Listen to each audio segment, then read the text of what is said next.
Happy Halloween and welcome to the Cutie Count, where we tally up the numbers in all your favorite pony media and tell you a little bit about them. I'm some horse on the internet, and today we're looking at every outfit Rarity wears in Friendship is Magic. In a world of horses where the vast majority of the characters walk around completely naked, it can seem like a confusing pipe dream to want to own and operate your own fashion line. Not when you're Rarity the Unicorn. One of the most intuitive, expressive, and dramatic characters in the principal cast, Rarity is both your best friend and your best dressed friend, taking care of the people that mean the most to her and looking darn good doing it. Over the course of 9 seasons, she's worn dozens of outfits in her grab bag of a wardrobe, of varying quality, but all with the same confidence we've come to know and love. So today, on one of the biggest nights of the year for dress up, I'm going to show you just how many by counting them up. Is this unique unicorn the mayor of 1,000 makeovers, or am I being a little too generous? Let's find out and get to the count. We meet Rarity 12 minutes into the first episode, when she's interrupted from decorating the town hall by Twilight's literal natural disaster of a hairdo. She got it earlier during a run-in with Rainbow Dash the Weather Mare, and Rarity is all too willing to help her whip her look back in shape. Too green, too yellow, too poofy. Okay, hold up. If we're gonna count this right, I gotta lay down a couple ground rules, or this is gonna get messy real quick. First off, I'll talk about most of the outfits Rarity makes, but in order for it to go on the count, she has to actually wear them herself. This means that as much as I love the Rain and Stain or the Yoinky Splinky special, those don't go on the count. We get a little dress-up montage of Twilight trying on all kinds of outfits, evoking several different time periods, and some shoutouts to both the East and the West before settling on a gem-encrusted white gown that makes her look like a bedazzled table runner. Rarity's got plenty more makeover tips in store for her, but she and Spike cut dress up short before she can get any more bright ideas. Later on in the Ticketmaster, she interrupts Twilight, currently racked with guilt about what to do with her second ticket to the Grand Galloping Gala, by launching unprompted into an extended daydream about attending the gala herself, being immediately adored by the crowd and falling head over heels in love with a charming prince. I'm sure it'll work out. The best part of this fantasy sequence is that we can finally get our count started proper with this regal-looking red and yellow dress with a rose neckline and a soft yellow taper. Rarity moves awfully fast in this dream sequence, and we also get a look at an awesome regal-looking wedding dress with gold trim. Twilight doesn't take kindly to strong hints, but that doesn't stop Rarity from trying again 5 minutes later when she meets Twilight out in the rain with this awesome-looking umbrella attached to a fancy saddle. In the original version of this script, I counted the saddlebrella as an outfit, but I took it off my list because of the next rule for this count: no accessories. Rarity designs outfits for a living, but she also knows how to accessorize with singular items like hats and scarves, which I can't bring myself to call full outfits in their own right. Don't worry, the ambiguity of that rule is gonna bite me in the butt real fast, but for now it stays off the count. She drags Twilight back to her place, where she guilt fits her with a new dress, this one a little more regal and a little less tablecloth, and even suits up Spike with the Barry Lyndon treatment before Twilight catches on to her bribery and retakes her leave. We run into Rarity later in Ghostbusters, when Trixie first rolls into Ponyville. The town struggles to understand the concept of performance art, and Trixie wastes no time showing Applejack a rope trick and Rainbow Dash the spin cycle. Rarity tries to upstage her by MacGyvering one of the show curtains into a flowy blue outfit with a yellow trim and a quick change updo, but Trixie escorts her back to her seat by turning her mane into something that could charitably be called a rat's nest. Over the next couple of episodes, we get some fun accessories, like in Dragonshy when she tries on a couple of camouflage headpieces and the scarf she puts on before they trek up the mountain, which, spoiler, we're gonna see a lot of. She also puts her mane up in curlers during her sleepover with Twilight, which is also less of an outfit and more of a sleepover staple.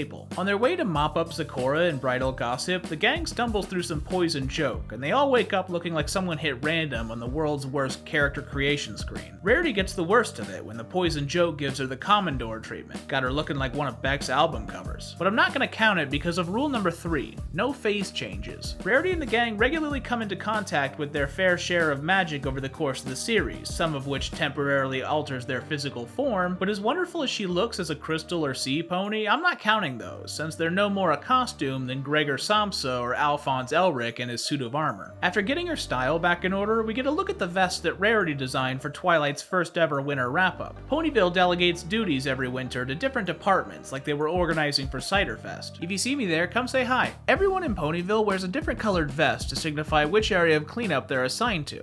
Blue for the weather team, green for the plant team, team and tan for the animal team. Rarity's on animal duty, so she spends the episode in a stylish tan vest, watching Twilight struggle to make birds' nests. If you're interested, Spin Scissor and I did a cover of the song from this episode as sung by Google Autocomplete. It's pretty good, you should check it out. How can I watch the 49ers game? What does every other day mean? In Suited for Success, Rarity offers to make Grand Galloping Gala outfits for her friends, but has a little trouble putting her hoof down when it comes to her friends' less than stellar sense of fashion. The resulting fashion show is a humiliating parade as her friends take the stage looking like everything from a rejected Arby's mascot to the blind date you picked up in Whoville. Character designer Rebecca Dart actually had quite a bit of trouble designing intentionally ugly outfits for the girls to wear, and deliberately broke several design principles to create them, like including patches of clashing colors and deliberate asymmetry. The event is a disaster for Rarity, who retreats to her bedroom during the commercial break. Her friends can't break her out of her mourning period, especially when she's wearing the comfiest pink pajamas I've ever seen. They're only able to coax her out of her bedroom by kidnapping her cat and surprise her with a completed version of her very own gala dress. Twilight saw designs for it earlier when she peered through the keyhole in her bedroom. Even though she doesn't wear this one until later, I'll go ahead and count it now since it's a really sweet moment that pulls her out of her funk. If I can nitpick though, I don't know how the five of them came together to make that dress. I mean, Rarity did sing a song about sewing earlier in the episode, but those lyrics had like 1,000 instructions. The girls agree to let the professional seamstress handle things from now on, and Fashion Plate agrees to a private fashion show do-over. This time, Rarity came to play, and her vastly improved designs come with anime-style transformation sequences that give off a similar vibe to shows like Digimon or Precure. They have a quick letter to Celestia moment about not looking a gift horse in the mouth, and Rarity immediately gets orders for 6 dozen of her friends' killer outfits. 2 episodes later, Rainbow Dash is training to perform the fabled Sonic Rainboom so she can wow the judges at Cloudsdale's Best Young Flyer competition. 4 of her friends aren't quite light enough on their feet to come support her, but a quick flank check from Rarity gets Twilight to dig up some spells to get them to Cloudsdale. 3 of them get buoyancy hooves, but Rarity is the first and only of them to try out a giant pair of gossamer wings. And if you're a Rarity fan, just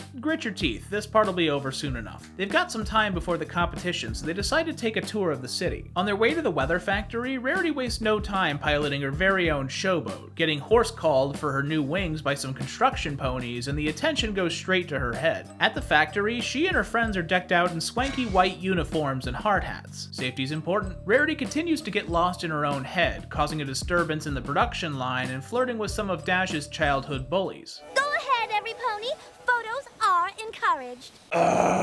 Someone gives her the bright idea to steal Dash's thunder by joining the competition herself, and it immediately puts Dash's confidence in the red. As Rarity holes up in the changing room, Dash panics and starts trying to bump herself down the number line of ponies waiting to compete. Right before Dash goes on, Rarity comes out of the changing room and, okay, wow. Have you ever heard the phrase, put a hat on a hat on a hat on a hat? This monstrous outfit is half showgirl, half ladybug, half that one chick who tried way too hard to stand out in high school. She stomps all over Dash's choreography and tries to literally overshadow her, but faster than you can say Icarus, her wings evaporate in the sunlight, sending her plummeting to the ground like a toasted marshmallow. A few Wonderbolts try to rescue her and get kicked in the head for their troubles. Fortunately for Dash, the desire to save her friend gets enough let out for her to finally pull off the elusive Sonic Rainbow. Rarity takes a break to wipe the egg off her face with the rest of that makeup and apologize for ruining the competition. They all accept her pretty easily because ribbing your friends like that isn't really what this show is about. Things cool down for a while, save for this damsel in distress outfit she wears in Spike's Hero Fantasy and a Dog and Pony show, but I don't have time to unpack that because Rarity's got another big break. Photo Finish caught wind of Rarity's talents and wants to set up an exhibition for some of her outfits. It's in this exposition dump that we get 2 new looks for her. A spa robe, which you'll see a few more times over the course of the series, and this head-to-hoof seaweed wrap looking getup that she pairs with a mud bath. Thing is, Rarity needs a model for her clothes, and she manages to coax Fluttershy into taking up the reins. But as the shoot begins, she accidentally starts soaking up the limelight. Nobody likes this. Not Fluttershy, who absolutely hates being the center of attention, or Rarity, who can't stand that her clothes are being overshadowed by the mare wearing them. Rarity throws herself her very own pity party and throws on a black cloak to wallow in her feelings. Hang on to that, girl, you're gonna need it later. Twilight pulls her out of it, and she throws on a striking candy cane striped outfit as a little treat for herself. Things fall apart for her wallflower friend at one of Photo Finish's pop-up runway events, but Rarity swallows her pride and shows up to cheer her her friend on anyway, with this plum-colored Vegas showgirl outfit with blue accents. The fact that I'm running out of adjectives already is not a good sign. Rarity tries on her eventual gala dress at a party for the visiting Princess Celestia, and we get a peek at Rarity's origins in the Cutie Mark Chronicles, when her gem dowsing abilities turn her normal old-school play costumes from drab to fabulous. And we end Season 1 with a night not to remember, as the girls' awesome gala outfits do nothing to prevent the party from being an absolute disaster. In the middle of Season 2, we check in on Sweet and Elite, an episode that's gonna open the floodgates, so hang on to your lapel. Rarity is on a visit to Canterlot, and we get an early near miss with Rarity's cute little pink sun hat, but we're still not counting accessories. The hat bastards continue with this pink feathered flower thing she wears to the royal racetrack, and a tiara as she launches into Becoming Popular, a song I listened to way too much of when I made that Rarity PMV for the Day After Ponycast. At an art gallery, we get what might be my favorite outfit yet, this understated black sweater complete with a snobby black beret she wears over a straightened mane. Her showgirl outfit from Green Isn't Your Color makes a reappearance at a private auction, and during the bridge we get this elegant blue and yellow gown with her hair in a nice updo as she trendsets the best hors d'oeuvres. By the way, I love how if you don't speak French, that word looks like horse devours. Call it a happy accident. But would you believe that's the last new outfit in this entire song? The rest of her outfits here are repeats from earlier in the series. We get another look at her gala outfit and a repeat of her candy cane feel-good dress from Green Isn't Your Color. We get reacquainted with her red and yellow outfit from her imaginary run-in with Prince Blueblood and the Ticketmaster, and even her outfit from the end of the song is the one she was wearing when she confronted Trixie. She's so exhausted from a long day of schmoozing the rich and famous that she only has time to throw together a simple yellow dress with a pink ribbon for her friend Twilight's birthday. The next morning, she's invited to a Canterlot garden party on short notice. Worried that she might never be invited to a Canterlot party again if she refuses, she writes to Twilight, excusing herself from her birthday party on account of her sick cat. She goes to leave in a flowy Pringles-colored garden outfit when she's ambushed by her friends who brought the party to her. She tries to get herself out of hot water by putting Opal in some, but she can't manage to shake her friends, and she tries to pull off a sitcom staple of attending 2 dates at once. It all hits the fan pretty quick, but she manages to learn a lesson about not flaking on your friends in pursuit of personal gain. This is the crux of her personal growth over the first 4 seasons, and it's an episode type you're going to see a lot. We next find our heroine in Secret of My Excess, when Ponyville grapples with Spike's bad reaction to hoarding valuables. Being spoiled with gifts on his birthday causes some sort of instinctual dragon reaction in Spike, causing him to grow to a monstrous size and cause total chaos around town. During his rampage, he lays eyes on Rarity on the 2nd floor of the boutique, trying on an orchid dress with plum frills, and yanks her out of the window to add to his collection. This entire sequence is a direct homage to the 1933 film King Kong, where the titular beast pulls Ann Darrow out of her high-rise and scales a New York skyscraper. Seeing her wearing the ruby he gave her at the start of the episode restores his sense of self, and the two of them plummet back to the ground. Before they're scooped up mid-air by their Pegasus friends, Rarity and Spike have a sweet moment together, which I am not going to unpack here because that mess needs its own episode. The very next episode sees the girls travel to Canterlot during the holidays to help put on the annual Hearthwarming Eve pageant, and everyone's excited. Oh, I do hope I look festive enough. Wow, okay, girl, I think you're gonna be just fine. It breaks my heart that I can't count that hat as an outfit, because that is the kitschiest thing I have ever seen. In the dressing room, she swaps out her pine-scented hat for a robe and a crown to portray Princess Platinum, daughter of the Unicorn King and a key figure in the annual pageant about the origin of Hearthwarming Eve. The Hollywood references continue in the last roundup, when Applejack refuses to return to Ponyville after a rodeo competition. The girls track her down working at a cherry ranch in Dodge Junction and offer to be cherry sorters at the processing factory, a gig that comes with cute little chef's hats and matching shirts. Applejack allows it as long as they don't press her about Ponyville, and with that she gets trotting to start the conveyor belt. Almost immediately, 3 of her friends leave the line to interrogate AJ, leaving Andrea Libman all by herself to sort cherries. This conveyor belt scene and the ensuing chaos is an overt reference to the most famous scene from I Love Lucy in 1952, when Lucille and her friend Ethel try to work at a candy factory, resulting in working conditions they just can't keep pace with. Panic sets in and the conveyor belt screeches to a halt, but we'll leave them for now so they can clean up their mess. When Rainbow Dash finally gets sniffed out for being a book-loving egghead and Read It and Weep, Rarity meets her friends outside wearing a very pretty Sakura print nightgown. In Dragon Quest, Rarity meets her friends in their bunker to watch the dragon migration wearing the absolute loudest camouflage I have ever seen, looking like Robin Hood was an extra on Saved by the Bell. The dragon migration gives Spike a crisis of belonging, and he sets off to travel with them and hopefully find out more about his species. That doesn't stop several of his pony friends from tailing trailing him for safety, and their fake dragon outfit is so insane it's actually charming. This thing scratches the exact same itch in my brain as Senor Butterscotch, just the lights are on but nobody's home. Besides another appearance from her spa robes, we don't see any other creations from Rarity until the season finale. Spike runs a letter from Princess Celestia to her friends having a picnic, and in true Rarity fashion, she brought along a nice hat and pink neckerchief so she could dine in style. I went back and forth on whether I should include this look since it's technically 2 accessories, but I thought the look was well-rounded enough that I put it on the list. Cadence and Shining Armor are getting married, and Rarity has been tasked with designing the bridesmaid dresses, in honor that almost makes her pass out right there. And while the last-minute lineup change on account of the Changeling invasion means none of their dresses end up matching, I love her teal outfit with the green and pink accents. Nice work. We start our season 3 count in 2 mini Pinkie Pies, when Pinkie, injected with 50 cc's of FOMO, runs into Rarity. Come on, Rarity, we already counted your black shawl thing. Give us something different, you're no fun. As fun as creating this haute couture ensemble that I just finished making. There you go, much better. Later in Magic Duel, Trixie returns with some more advanced magic and uses her updated powers to dress Rarity in this garish nightmare like she were the only band that matters. This one always reminded me of a bag of tortilla chips for some reason. In Sleepless in Ponyville, when some of the girls chaperone the CMCs on a camping trip, Rarity comes ready to rough it in a pink button-up dress and a cream-colored headscarf with her cutie mark on it like she were having breakfast at Tiffany's. During character development, Lauren Faust's biggest inspiration when designing Rarity was Audrey Hepburn, a British actress from an aristocratic family who starred in several dozen movies and musicals over her career, with classics like My Fair Lady and Funny Face. They really share a lot of the same confidence and style, and Rarity even wears a look-alike dress to the one Audrey wore in Breakfast at Tiffany's later in the series. She wears another purple dress when she attends Discord's Got Better party, though we don't see it again after she takes a shot of scalding hot soup right to the face. She's wearing a gem-encrusted white saddle when she drops Opal off at Spike's Slapdash Daycare in Just for Sidekicks, and then I don't think we see any new outfit from her until Twilight's coronation, when she rolls up in another purple affair with a sharp-looking feather cap. Beginning in Season 4, we stop seeing Rarity wear exclusively dresses, scarves, and ball gowns, and start to see a ton of new variation in the style and type of outfits she wears, with a greater emphasis on function over fashion.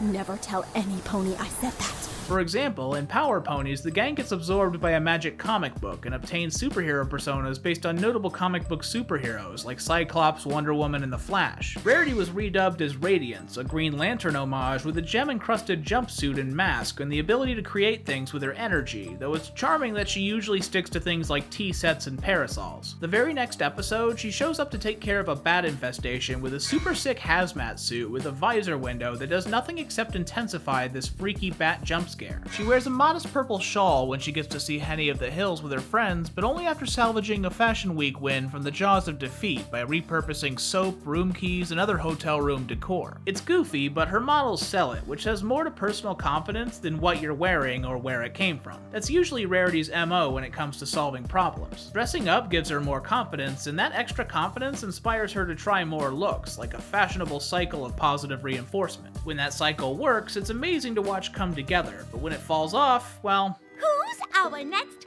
model for the fashion show? In the middle of Season 4, Rarity was put in charge of deciding the theme for this year's Ponyville Days festival, and she knocked it out of the park on her first try with Small Town Chic, for which she put together this gorgeous ornate dress full of gems and ruffles. I love this one. The cyan works really well with the purple, and there are a lot of visual textures at play without the entire outfit feeling disjointed. I think the horn ring was a little too ambitious, but she can still pull off city suburb chic. Unfortunately for her, it's not enough to get the attention of her professional muse Trenderhoof, who's too busy ogling Applejack to give her the time of day. And for once, instead of being the bigger mare, we get to see her give in to her baser urges. Clench your teeth, because in the second act, she swaps out her dress for a rhinestone hat and the second loudest pair of boots I've ever seen. It's a desperate move from one of the least desperate ponies in all of Equestria, but even the refitted Dolly Parton look isn't enough to get her crush's attention off the pony working an actual 9 to 5. So she follows it up in Act 3 with an even more stripped down Huckleberry Finn look, consisting of overalls, a straw hat, and an extremely rare lack of her signature blue eyeshadow. It's a bad look, but there's something car crash fascinating about seeing someone normally so composed breaking down like this. If I will commend one thing, Tabitha St. Germain does an absolutely phenomenal job providing an obnoxiously fake country accent before AJ puts her in her place.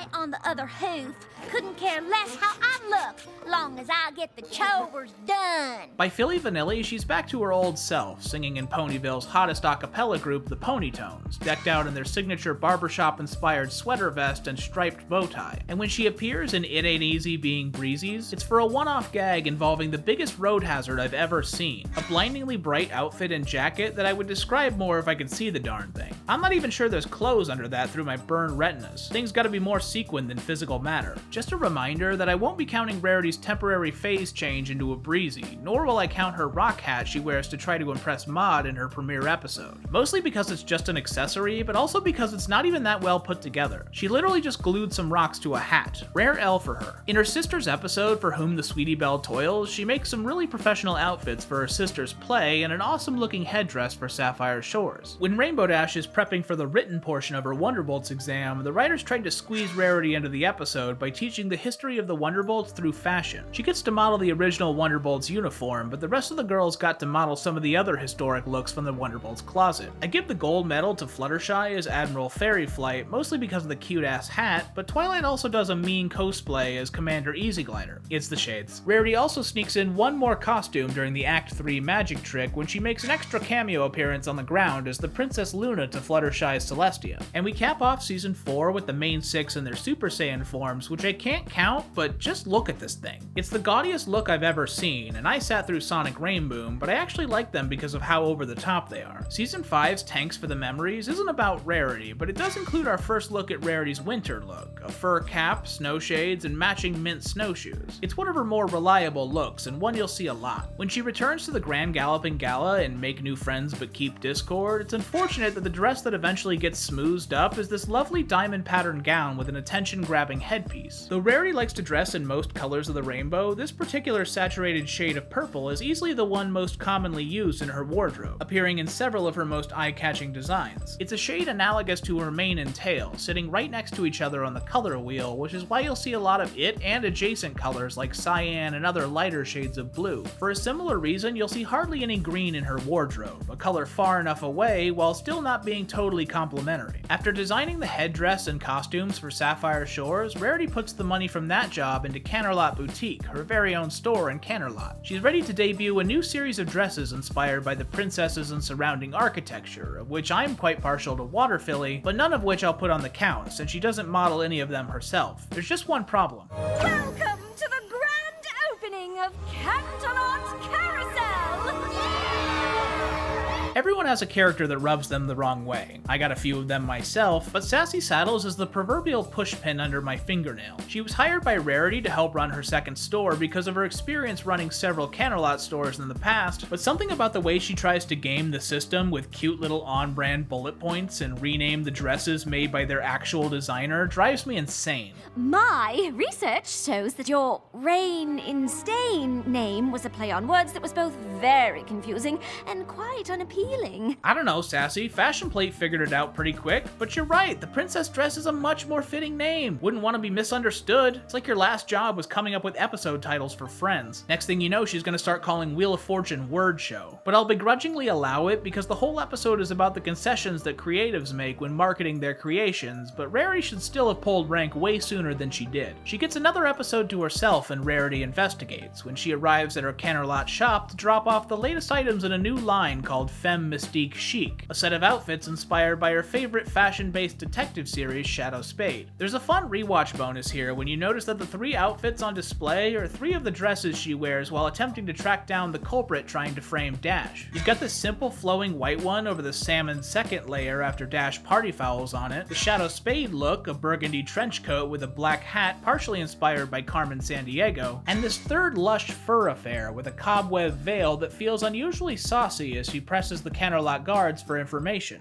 I'm guessing that at times it can be rather boring. Should I be watching this? She even gets in a bonus 4th outfit when she wears a purple polka dot ensemble to question the Canterlot pastry chef. For Nightmare Night, she dresses up as a merpony, which is characteristically elegant for her, but I worry it would drag unnecessarily behind her during high-intensity chase scenes, like my cousin's ill-fated ball and chain outfit back in '97. And we round out Season 5 with a serious tangle of time travel do-overs that give us a sneak peek at several outfits that never were. I could do a whole episode on the alternate looks from this episode, but for now now I'll add her sweatshop outfit as she sews for the Resistance, as well as her crisp black suit outfit and done-up bun as assistant to a nightmare moon that was never stopped. In Season 6, Rarity takes Pinky and Maud to Manhattan, where we get 2 new outfits to add to the count. A sparkling figure skating costume and matching hairband that Pinky hockey stops all over, and the black gown in the jewelry store that we mentioned earlier. This little black dress is a horse-fitted version of the one worn by Audrey Hepburn in the 1961 film Breakfast at Tiffany's. In Gauntlet of Fire, Spike gets summoned by the Dragon Lord to take part in the Dragon's Gauntlet, and just like before, Twilight and Rarity tail him to make sure he's okay, which means more opportunities to dress as something a little more inconspicuous than Senor Pinata. This time, Rarity came equipped with some more covert disguises, including a rock, a thicket of seaweed, one of Fluttershy's deceased ancestors, and a particularly friendly pair of stalagmites. In a heartwarming tale, most of the characters are dressed in fun, period-authentic outfits for My Little Pony's retelling of A Christmas Carol. And Starlight, Snowfall Frost, stops worrying about others having fun long enough to stop by the tavern and compliment Rarity on her wonderful red Victorian evening wear. Later, in the Saddle Row Review, Pinky solves an ear-thumping crisis with some imaginary help from Rarity's own personal angel and devil, and I'll put them on the count, since both of these would make awesome costumes on their own. And while I can't count Rarity's helmet and neckerchief and the earworm from the cart before the ponies, safety's important, I will count Rarity's full-body mechanic jacket after she and the other older sisters learn to cool their jets and let the younger kids take over. At the start of PPOV, Twilight goes to the station to pick up Rarity, Applejack, and Pinkie Pie, and we get an indication that it's going to be one of those episodes, when Rarity arrives on the platform with her Shadow Spade outfit completely waterlogged. From here, there's quite a bit of trust me going on, since this is the pony version of the Rashomon storytelling device, but I'm going to count everything I see that qualifies. I won't count the life vest she wears when she boards the boat in her story, safety is important, but Pinkie remembers her diamond pattern captain's outfit with gold accents, while Applejack recalls sailing with Rarity DeWitt Bucator in a cream-colored look directly referencing Rose's outfit in Titanic. None of her looks from Best Friends Until the End of Time are full outfits, nor is the gem diving helmet in Rock Solid Friendship. Safety's still important, but I will have you put a pin in that because it'll be important later. See, Sassy, I can do sewing puns too. In Season 7's Forever Philly, Rarity has a sisterhood crisis when she feels her relationship with her growing sister slipping away. It's a disarmingly emotional story about falling away from what's important to you, but it's also got plenty of adorably cringe family photos, with pictures of her and Sweetie Belle and outfits evoking fantasy, the Old West, 1920s Manhattan, and Mysteryland from Mario Party 2. But I won't count the standalone desk photo of them sledding, since that's just a helmet to prevent winter-related brain damage. Safety's important. During the course of their reconnection, they try to take a new set of sisterly photos, and I noticed a really cool detail about this photo shoot. In the previous set of photos, she and Sweetie Belle are depicted as equals, whereas in the new photos, with the exception of Bo Peep and her sheep in a natural caregiver role, each of them are taken with Rarity dressed up as a fully grown version of Sweetie Belle. Chicken and egg, butterfly and caterpillar, frog and tadpole, and flower and seedling. It's nice to see those kinds of hidden details late in the series. Fame and Misfortune sees the stress of the gang's memoirs send Rarity into a nervous spiral of sewing and heart palpitations, resulting in an avant-garde fashion movement she calls stress couture. She looks like she was eaten by a Joann's Fabrics. Later in Season 7, a potion mishap causes 90% of her mane to fall out. What follows is a comedy of errors as her friends try everything under the sun to replace her missing mane due to her near-death experience. This is sort of out of left field, but this episode always reminded me of the second season finale of Samurai Jack, where Jack breaks his sandals and tries a bunch of goofy replacements to no avail. But if you're waiting for the count graphic for Cloudhead or Woodwig, I'd advise you not to hold your breath, because I'm not going to count haircuts as separate outfits. Maybe a different look, but not a functionally different outfit. After trying to brute force the situation by putting on an equally eye-catching sherbet-colored dress, she realizes that confidence can make anything fabulous, and, well, I'm just gonna let the scene play out. I'm preparing to shine from the inside out. Oh, Awesome! This punk rock outfit, consisting of a polyester jacket and a multicolored pixie cut, launched 1,000 ships when it aired in 2017, and is a real testament to the ingenuity of a master fashionista that she can pull off a look like this with almost nothing. We finished Season 7 with a cheeky little square dancing outfit when the girls try to track down the Pony of Shadows in Manhattan, and I gotta take a break for a second because it's time for our feature presentation. In 2017, Lionsgate released My Little Pony the Movie, the first film in the franchise since 2014's Rainbow Rocks to receive a wide theatrical release. I love it, but it doesn't add much to the Rarity wardrobe canon beyond this pirate hat and brooch that she wears during the second best song in the film. And yeah, that might just be a hat, but check out this awesome promotional artwork, which imagined Rarity decked out in even more swashbuckling bling. No outfits for Best Gift Ever or Rainbow Road Trip, though. She was too busy tracking down a hat and singing about the color purple. Season 8 takes a hard left turn as the gang decides to open a school of friendship in Ponyville, but not quite as much comes of it as I initially thought, save for this lovely prairie school teacher look that she wears to her classes on, what, Generosity? We're definitely slowing down now as we head into the last couple seasons. When she and Twilight go undercover to sink Flim and Flam's for-profit college, Friendship University, Twilight keeps it simple with a basic eye patch, but Rarity absolutely slays as Plainity, the unremarkable mare in a polo, sweater, and pastel ball cap who's only into boring old normal stuff. I'm in love with this outfit. Even when Rarity tries to dress down for the occasion, she still looks like a model that came out of an issue of Abercrombie & Hitch. We see a repeat of her outerwear in the end in Friend, but we also got a couple new looks, starting with a simple buckball uniform which she tries to take an interest in Dash's favorite things, and the boots, the brightest, most obnoxious pair of glittery, luminescent footwear that tracks sparkly bits everywhere for the remainder of the episode. She also wears a nice neckerchief. Oh, final season, here we go. In Sparkle 7, in addition to a reappearance by Shadow Spade, part of Twilight's plan to steal her family's very important tinfoil crown involves Rarity outfitted in the armor of a Canterlot guard so she can let Fluttershy into the throne room. In She's All Yak, Rarity attends the Fetlock Fete in a simple purple gown that I don't believe we've seen before. The majority of her remaining outfits are from an episode near the end of the series entitled Dragon Dropped, a B- episode and A+ pun that I don't think gets enough love. Rarity just can't seem to understand that Spike has a life outside of doing things for her. After the theme song, we find her griping about him in the Gem Caves, wearing her standard headlamp, but this time with a bow and a bright blue dress shirt with a subtle diamond pattern. Safety is fashionable? She tries everything she can think of to win his affection back, including attending his favorite O&O convention in a really well done cosplay of the Maniac from back in season 4. Somehow they manage to sort out their differences, and she ends the episode in the same Gem Cave with a different headlamp and outfit, this time with shorts, which is weirdly a rarity for her. We end the series after the time jump in The Last Problem, when she introduces herself older, wiser, and with several more silver streaks in her mane, wearing a very simple fur coat with navy blue fabric. All these moons later, and she's still got it. Is Rarity still the all-time costume queen on the most festive dress-up night of the year? I'll show you at the numbers. Can somebody point me in the right direction? I can't see a damn thing in this.